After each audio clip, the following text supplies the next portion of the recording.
Buenos días, Oscar Testa, ¿cómo le va? ¿Qué tal? Buen día, todo muy bien. Bueno, antes que me responda la pregunta desafiante del oyente de este programa, le quiero hacer escuchar algo respecto de cuestiones que hemos hablado hace mucho tiempo, cuando empezó esta sección, que creo que empezó justificada en esto, ¿no? Bueno, expliquemos el Poder Judicial que tenemos.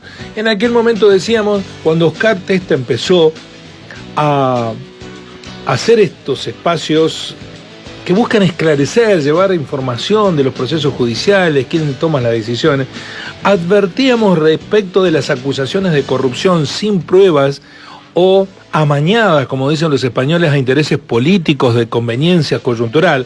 Estamos hablando de la época del macrismo, que quería sacarse de encima a Cristina Fernández de Kirchner. Estamos hablando años 2017, 2018. 17 básicamente. Bueno, el ahora ex macrista, ex integrante del PRO, Pablo Abelluto, que en su momento era el responsable de cultura del gobierno de Macri, ahora dice esto. Lo de Cristina me provoca una enorme tristeza y un enorme dolor.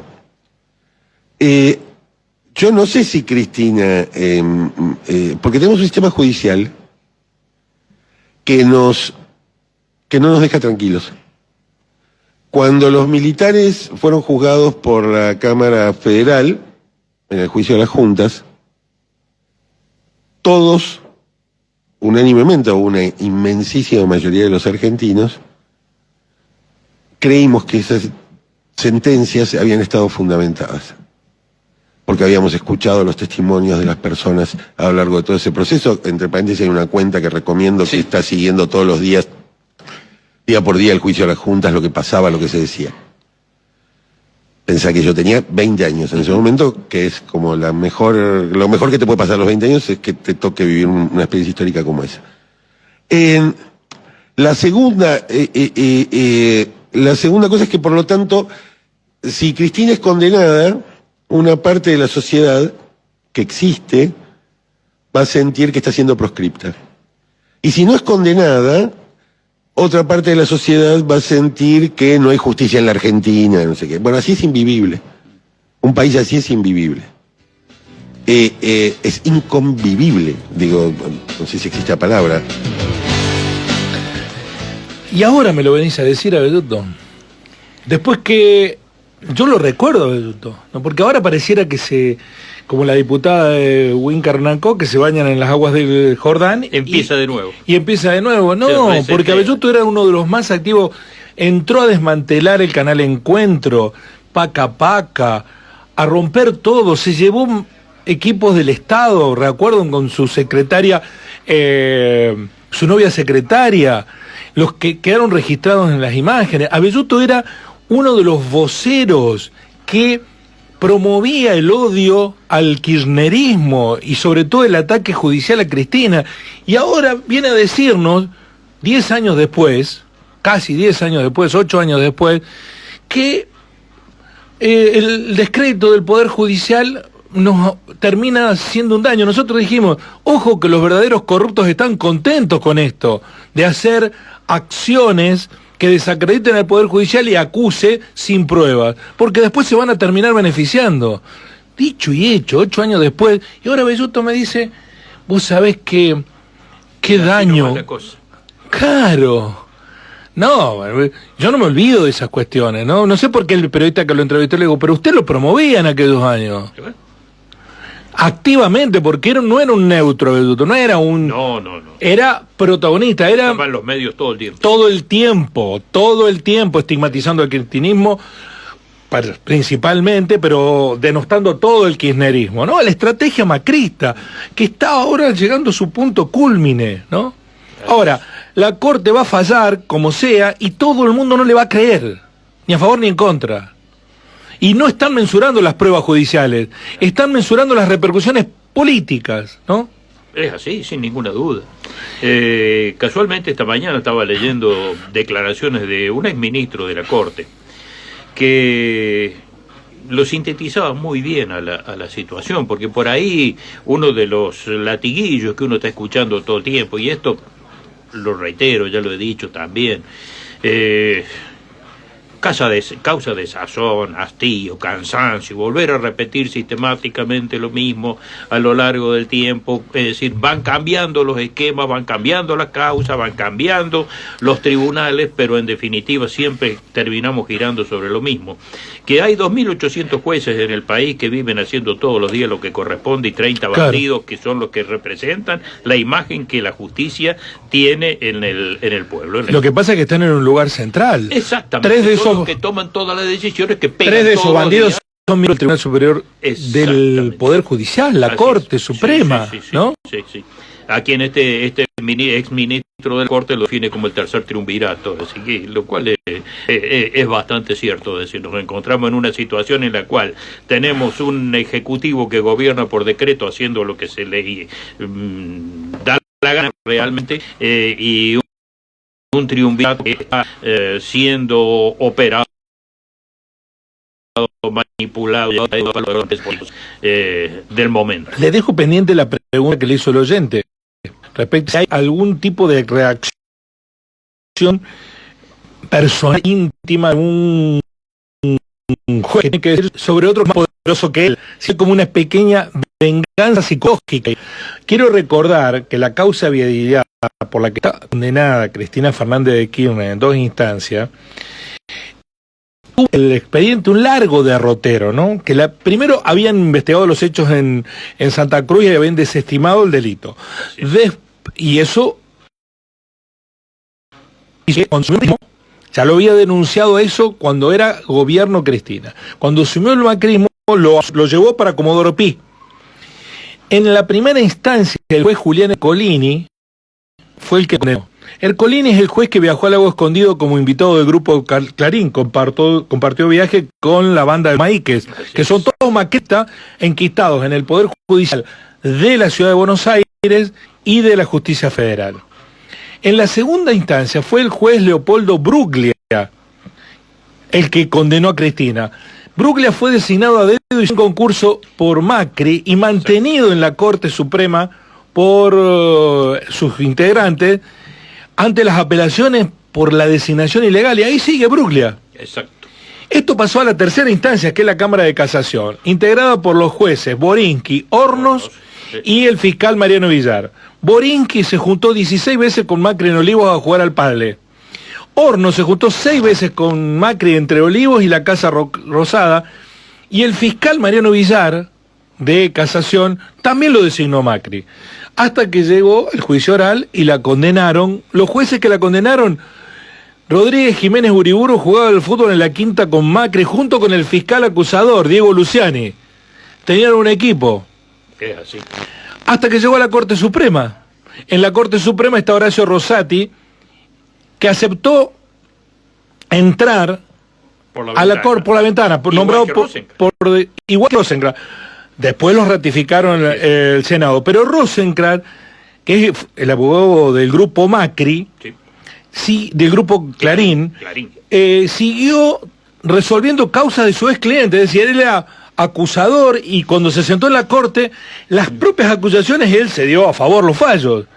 Esa mafia, y Rosati, Rosenkrantz están peleados con Lorenzetti, que es el responsable mayor del lawfare, porque lo protegió Bonadío, el juez de el derecho penal creativo. Claro, y lo prohijó al hijo y lo trajo al juez Moro como un mártir. Exacto, el brasilero, sí, del Poder Judicial, como una especie de héroe que metió preso a Lula, lo sacó del juego electoral, ganó Bolsonaro y todo lo que después pasó, ¿no? Exactamente. Lo trajeron. Después fue ministro de Justicia. Y hasta que lo echaron, porque la Corte... de todos lados. Se quedó efectivamente. El legislador ahora. El legislador, exactamente. Bueno, ese es el recorrido. Todo el daño que hicieron, realmente... Bueno, entonces... Pero decirlo ahora parece hacerlo con el diario del lunes, ¿no? Sí. Nosotros lo advertimos en aquel momento. ¿Y qué te decían en aquel momento? Bueno, vos protegés a la chorra, sos cuca, sos peroncho, a eso voy. Es decir, uno también queda expuesto a que vuelvan a repetirse toda esa sarta de mentiras que si uno lo analiza, pues yo lo quiero analizar a esto fundamentalmente, uno no puede despegar la cuestión política, pero tampoco puede dejar de lado la cuestión judicial.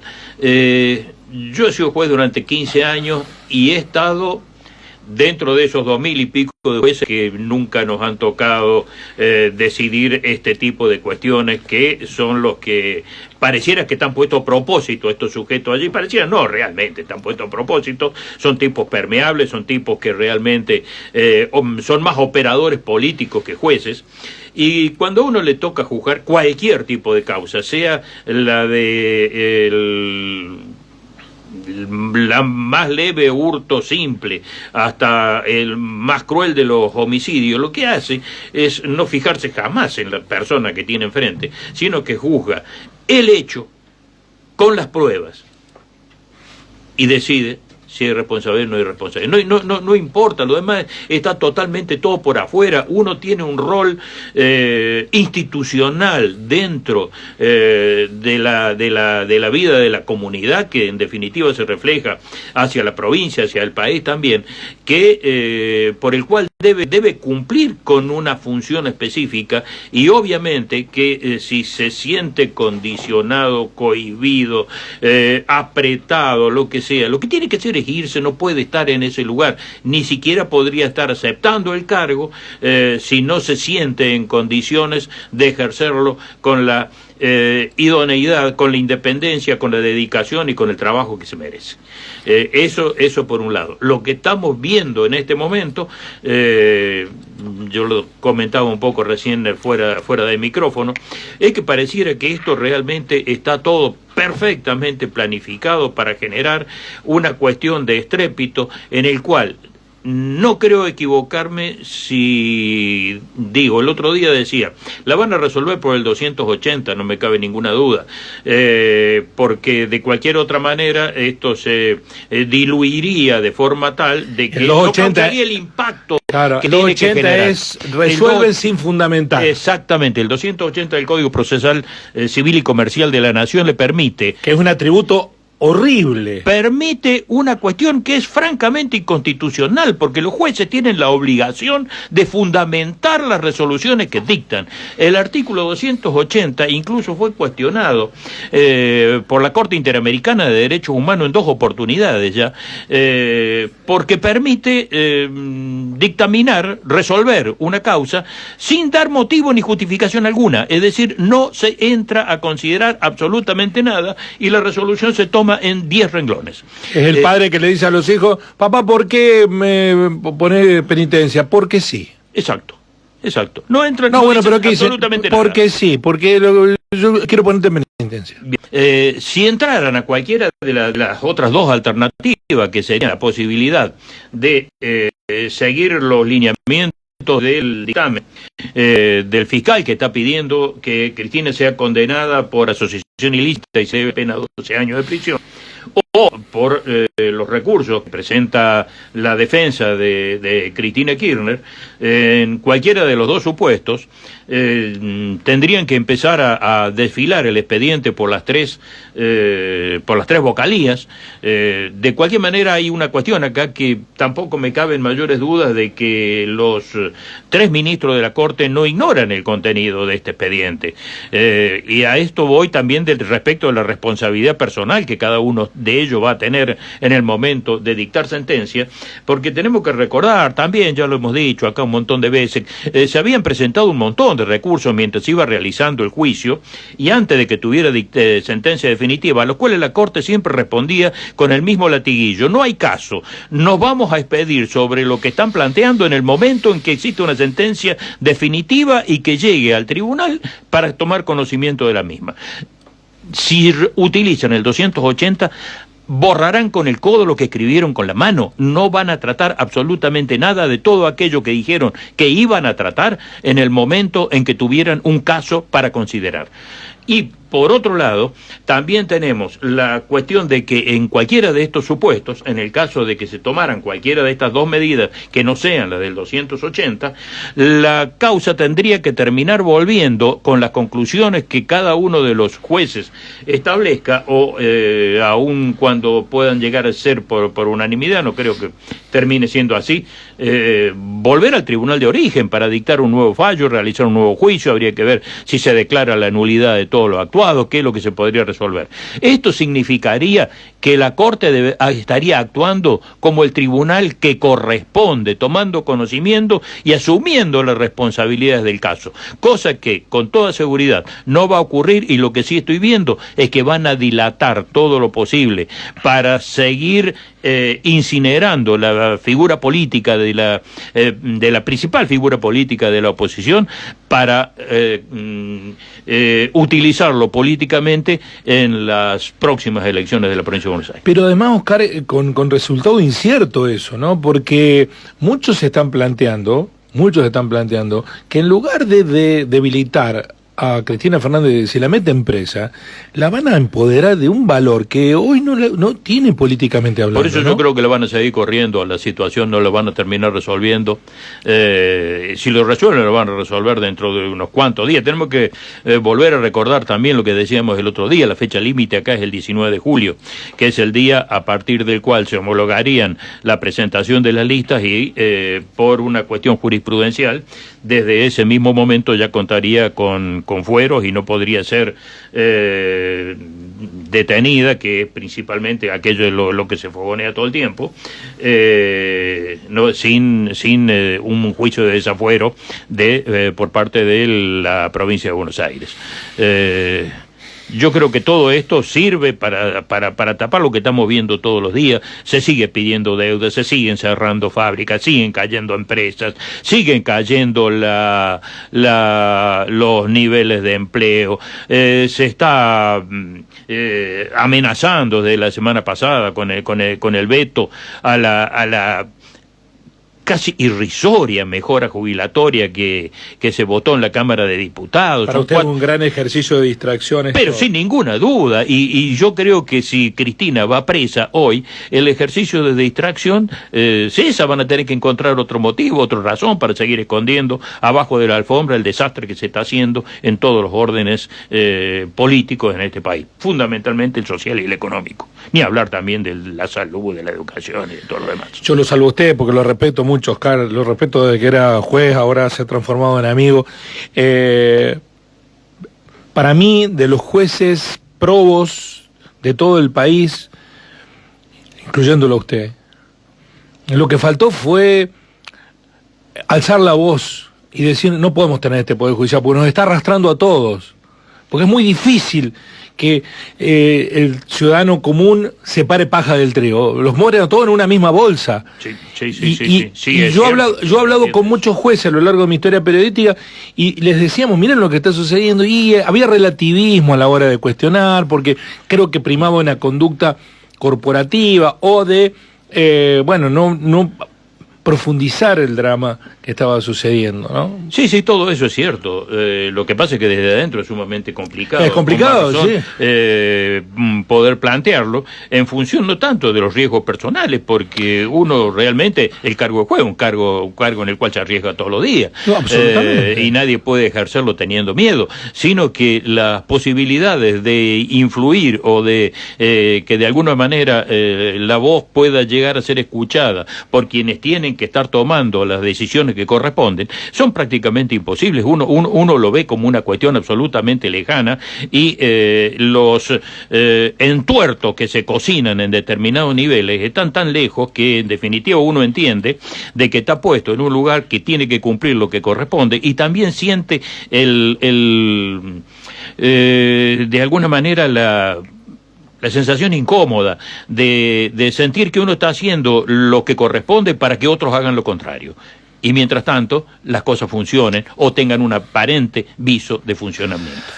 Como siempre, un gustazo, Oscar. Entiendo que la productora me dijo: no podés llevarlo más de las 10:55. ¿Estamos cumpliendo? Perfecto. Bueno, estamos cumpliendo. Perfecto. Gracias, Oscar. Hasta el próximo jueves. Hasta el jueves. Así son las causas. Señores jueces, De delitos, tribunales, jueces y condenas. quiero renunciar expresamente a toda pretensión de originalidad para cerrar esta requisitoria. La justicia que tenemos y la que nos falta. Señores jueces, nunca más. Así son las cosas. Claro que me acuerdo. Ahí nacieron mis hijos y tus nietos. También lo atendieron a papá de urgencia y curaron a una vecina que estaba muy enferma. Siempre con tan buen trato y una excelente atención. Dale, vamos a hacer la consulta. Desde hace 40 años, crecemos para acompañarte en cada nueva